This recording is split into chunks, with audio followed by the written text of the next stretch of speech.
ल केटाले गज भन्छन् कि खै देखिँदैन केही पनि के हो यति सक्सेस हो के हो केटा सर सर लिएछन् केटा ल एक डेढ किलोको त सर ल सरी एक डेढ किलोको त सर रहेछ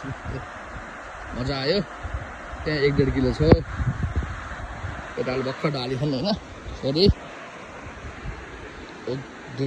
5-6 किलो त यहाँ पनि छ होला केटाहरूमा खोला छन् मस्त आज न्यु इयर र न्यु इयर चाहिँ खोलामा ल लगेर अहिले देखाउँदैछु नि ल ल ल ल ल हाम्रो नवीन सारू उहाँहरू खान्छौँ भाडी भन्छन् कि भन्दा त ल ल ल मजाले राखिरहनु केटाहरू है मजा आयो आज खोलामा एकदम मजा आयो होइन हाम्रो न्यु इयर चाहिँ यस्तै हो साथीहरू हजुरको न्यु इयर कस्तो छ रमाइलो गर्दै होला के अरे